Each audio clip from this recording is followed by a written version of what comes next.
Hello, welcome to Studio One. If you like what you see, like and subscribe and comment. How's your day so far? Not too bad. How about you? Pretty good, pretty good. The sun's finally back in Toronto. Are you in Toronto too, or no? Windsor. Sure.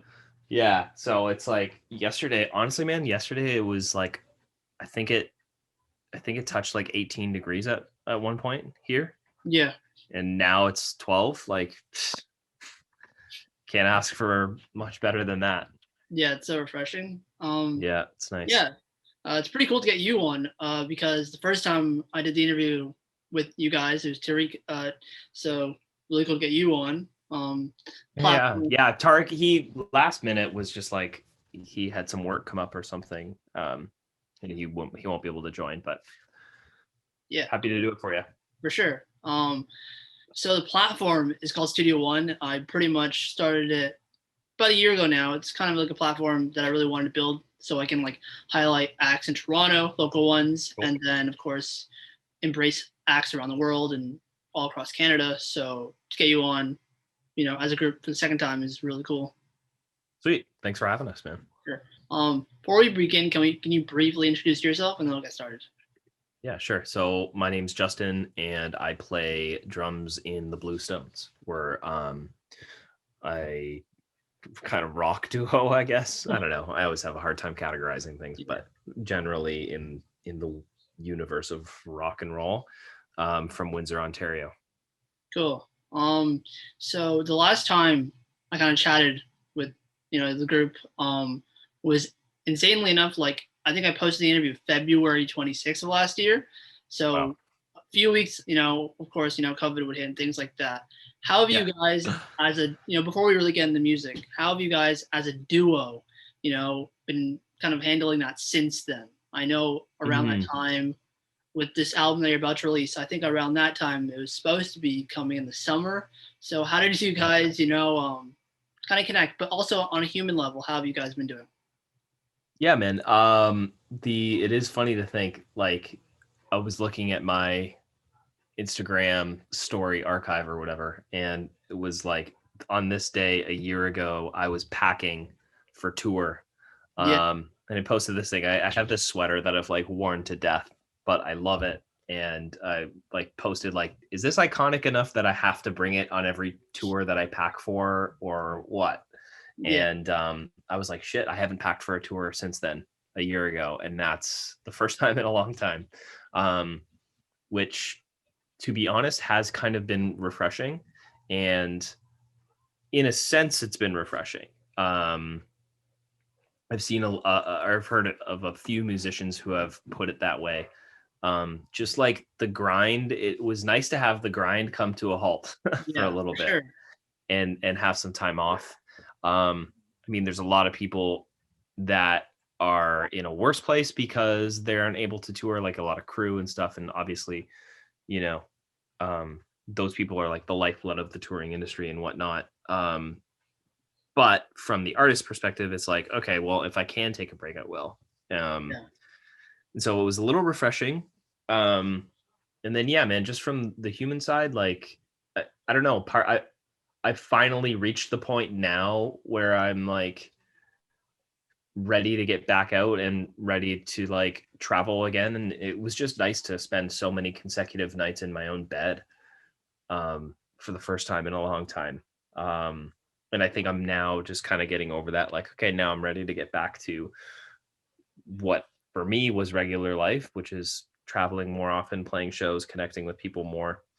Um, but yeah, man, we definitely no complaints from our side. We are doing okay, and the band's doing okay. We're still growing, and this album is finally coming out. It was supposed to come out in the yeah, summer, like you said. We had recorded it. We'd put the finishing touches on it in January of 2020, and then we were heading right out onto the road, and yeah, that all got grounded. So we kind of put the album on ice for a little bit, and now choosing to release it, and hopefully we'll have a nice build up to a tour like in the fall would be sure. cool. But fingers crossed. Going back to what you said about kind of finally relaxing? Because a lot of like fans and a lot of people that love music, when we see an artist, we like essentially be like, give us the music, tour and all these things. But a lot of the time, artists are on go, and for years and years and years, it's touring, it's touring, it's touring. Was this kind of the first time you guys, in the time you guys formed, like actually had a time to relax? I mean, so like we've really been a band for like 10 years. And the first, 5, 6 of those, we even more, 7, we were just kind of like doing it. We were trying to make it a profession, but we still weren't at that stage. And so we were just like touring Ontario. We did a couple of tours out to the East Coast. Never really did the States or anywhere outside of Canada, really. And so at that point, we were like either, working professionals or students. And so we weren't touring that much, like weekends here and there. Yeah. Around Ontario was not really that crazy. But then when things started really picking up, signed a record deal, then we were like, okay, now this is kind of like a lifestyle. And basically ever since then, I think the longest I had ever spent consecutive nights in my own bed was like 30, maybe a little less, maybe like 22 nights or something over like 3 years. So always on the go, bags always half full of, like I had a suitcase bathing suit that I only ever left in my bathing suit in my suitcase. Yeah. Because I had traveled so much without it. And it's one of those things where like, if you don't pack a suitcase, you're going to end up staying in a hotel that has just like a dope hot tub or something, and you can't use it. So I always just had a bathing suitcase or suitcase bathing suit. Yeah. And it was nice to just finally like put all that stuff away. So yeah, this was the first break in a long time.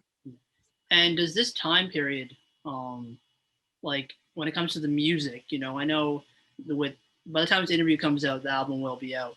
When it comes to the amount of time you guys have had off, talk to me about how that's potentially influenced this record, and have you guys made a lot of music in this time period now, given space and stuff like that? And also not to no, go ahead. How have you guys been connecting? Has it been over Zoom and like sessions, and like how has that added to it as well? Okay, so yeah, I mean, like this whole record was done, completely finished pre-COVID. So I wouldn't really say there's really an effect on it in that sense. Okay. But yeah, we haven't really been writing that much, to be honest. Kind of like early stage stuff, but I think for us, it's hard for us to write when we're still like in a cycle for something else. Like our debut album was like Black Holes. We really started writing that in like 2012, and then like released it independently, and then released it with a label. And so we kind of put the whole like writing process on ice throughout that period. And a lot of the songs that are on this new album, Hidden Gems, some of them are a little older. I think like probably the oldest any of that would be is like 2016, 2017, some of those songs, but most of them are pretty new. And it was just because we were still like in this mindset of this last record and touring it and living in that world, and like to pivot and focus on something new. We just kind of had to get past that cycle. And so, yeah, we haven't really been writing much during COVID. I know there's some bands and some artists that have just like, boom, they threw down 5 albums in a year because they had the time to do it and whatnot. But yeah, we just went back to like, I mean, one thing was, now that we're not really on the road, making money doing other stuff. And so we both kind of like settled into different positions of like not being an artist for a little bit. And so Yeah. now we're in this weird limbo of like things are picking up again. And now I kind of have to split my attention of like doing a job and then being an artist again at the same time. It's hard to pivot. And so we haven't been writing that much. And the last part of your question was how have we been connecting? So I actually live in Kingston. Okay. Tarek lives in Windsor. And so we've been, long distance artists for a long time. And we're very much used to the whole process of how to do things remotely.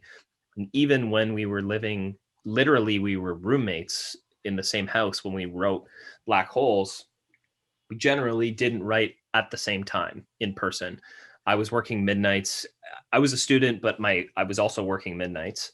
And Tarek was working in a clinic, so he had a day job as well as going to school. So we were never like home at the same time. He would write something, upload it to Dropbox, and then I would like wake up for my shift, Yeah. download it on my phone, listen to it on the factory floor, and just kind of like run through things. Okay, build some ideas, then record the drums while he was at school, and then send it to him. And it's like we're doing this over Dropbox, and we live in the same fucking house, Yeah. So when COVID hit and we had to do this remote stuff, it wasn't really a different world for us, which is nice. Yeah. An interesting thing too that you talked about is about like being in this album kind of like an era or a cycle and kind of like focusing on it. Because a lot of artists, they will, when they drop a record, some of them will move on really quickly, or like a lot of artists won't. It's not as a bad thing, but some artists won't really let a record live and breathe.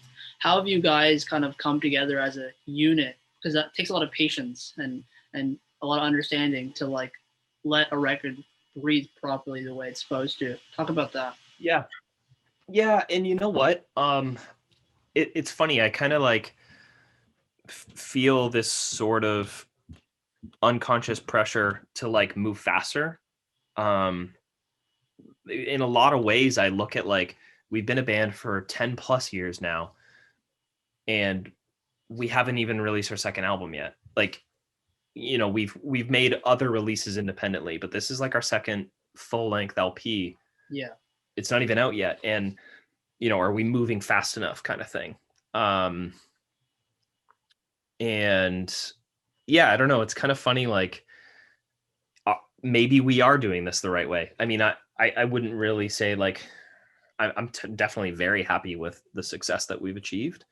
And so it's hard to say that we're doing it wrong when things are happening and we're happy with where we're at and things are building and there's things in the future that we're looking forward to. So maybe we are just doing it right. But a lot of the time it's the patience that we have is kind of externally thrust on us. So again, we wrote Black Holes, 2012, recorded it in, or maybe 2013, 2014, and then put it out on our own and then signed a record deal. And so there was like a lot of gears had to move. Like there was a lot of shifting parts basically to get this thing back out commercially. And so we had to wait for that.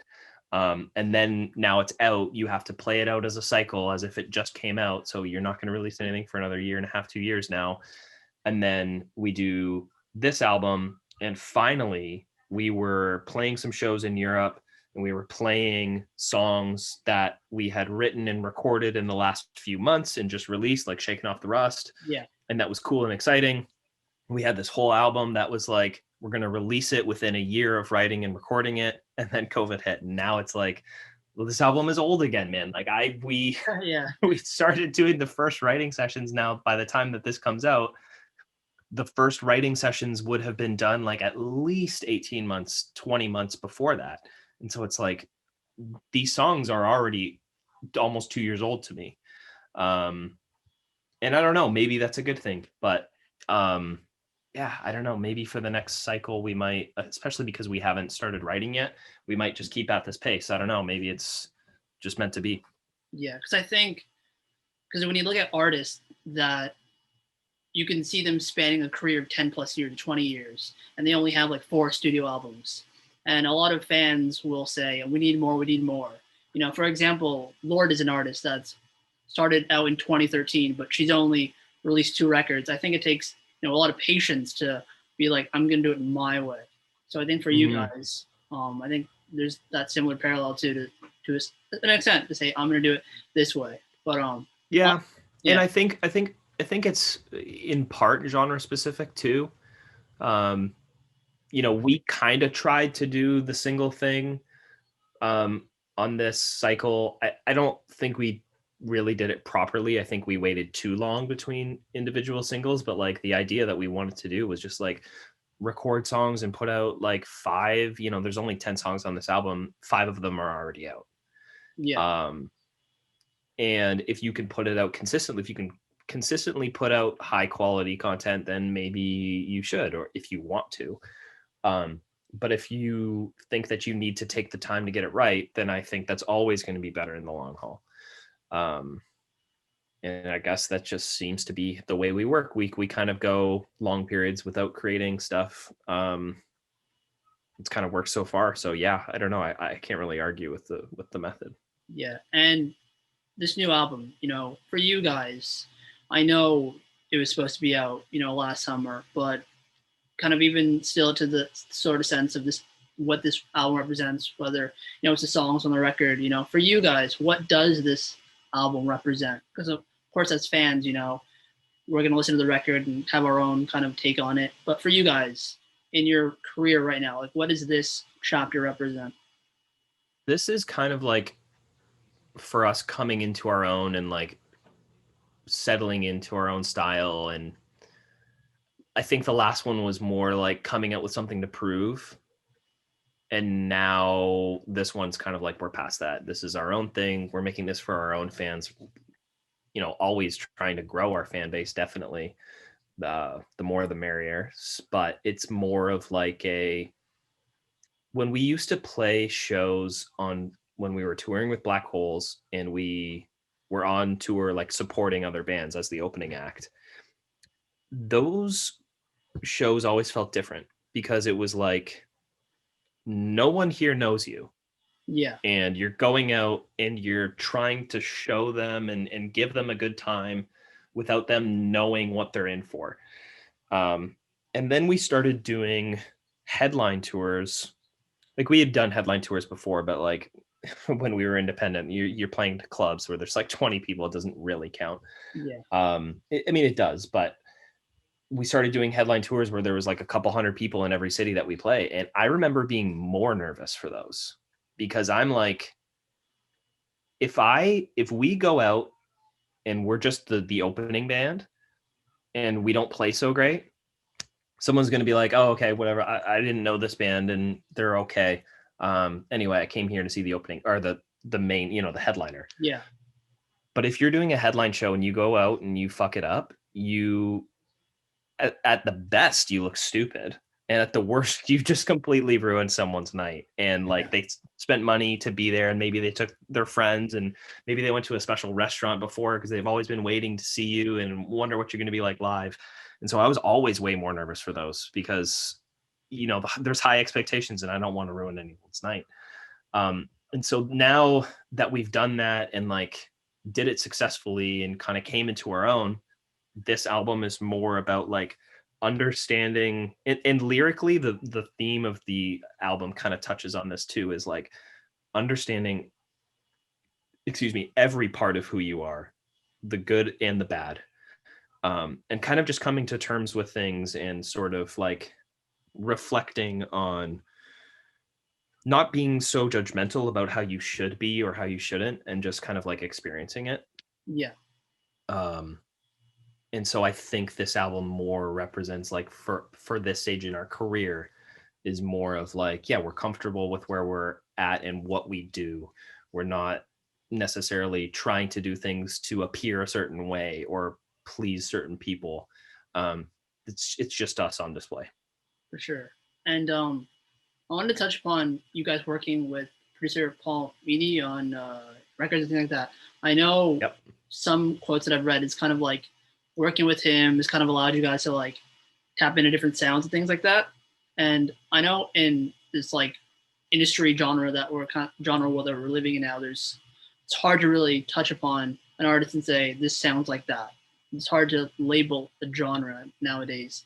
For you guys, how do you guys kind of explore that idea, and also how has it been working with this producer? Yeah, Paul's great, man. We were big fans of his band Mute Math, and that's kind of like, we've always thought that because of the music they write, like Paul would be a cool guy to have as a producer. And we didn't even know for the longest time that he actually was a producer or like worked with 21 Pilots. We had no idea. And then eventually when we like heard that 21 Pilots record, Trench, and I was like looking at the liner notes or saw like a press release or something that he worked on it, and I was like, Paul Meany from Mute Math? Like, what the fuck? Do these guys like Mute Math? And then they went on tour with them, with Mute Math, and I was like, oh shit, I didn't realize he was like actively trying to like produce records. And then our management, when we were like writing these demos and going through things, and we had probably like 20 to 30 so odd demos, and they were like, okay, like let's start talking production. Who do you guys want?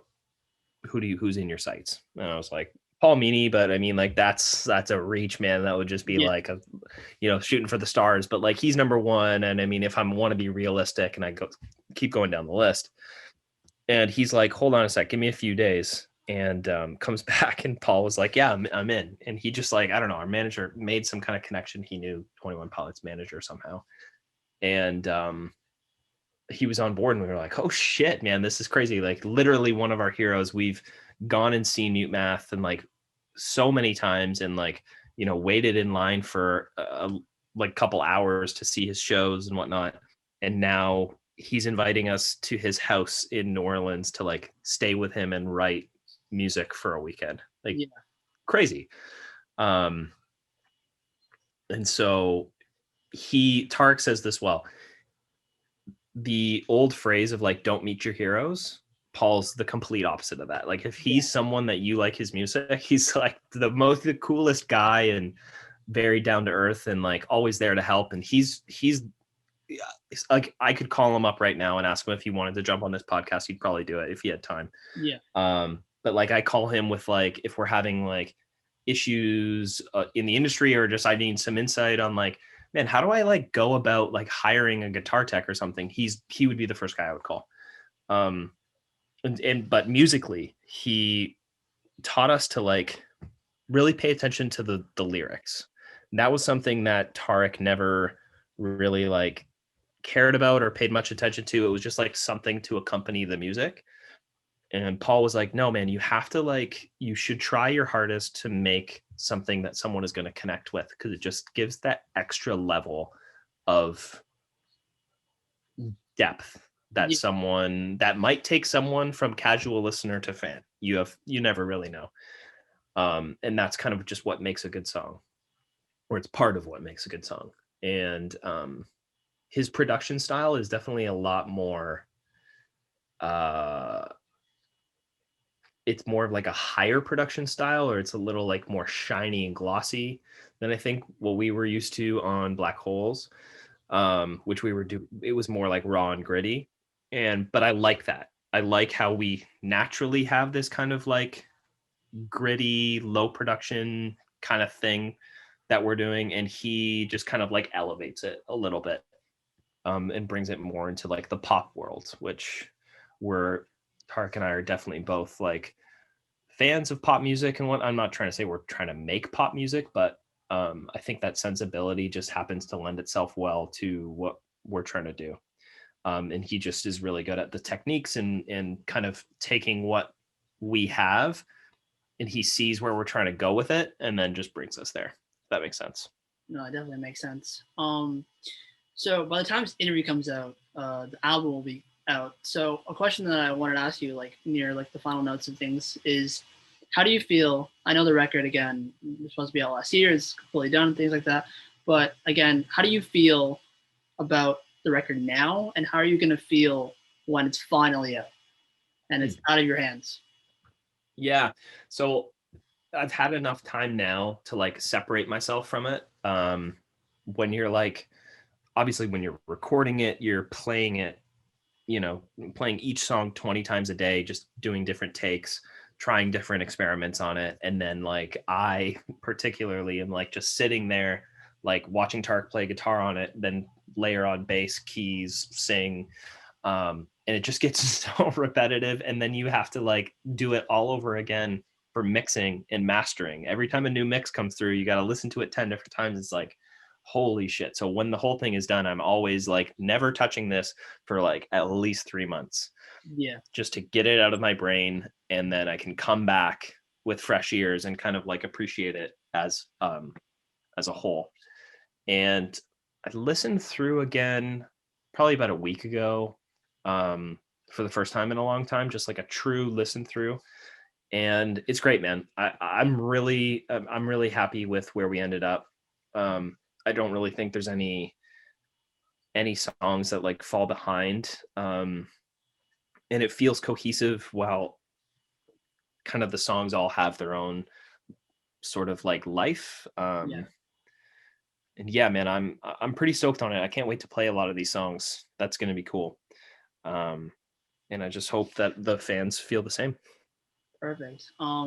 Again, on the note of, wishing to play it live, hopefully, the next time we chat, it's with both of you guys and it's in person, and things are going great. I think maybe in the fall, I think things will be pretty good so far. So that's what it seems like, man. Yeah, fall. A lot of people are shooting for that. I know we're already like putting out offers and stuff for the fall. So fingers crossed, man. I would love that.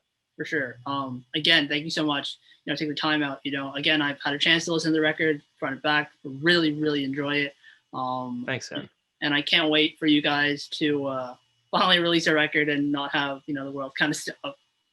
Yeah, 100%, man. Thank you. Appreciate it. Thank you so much. Studio One.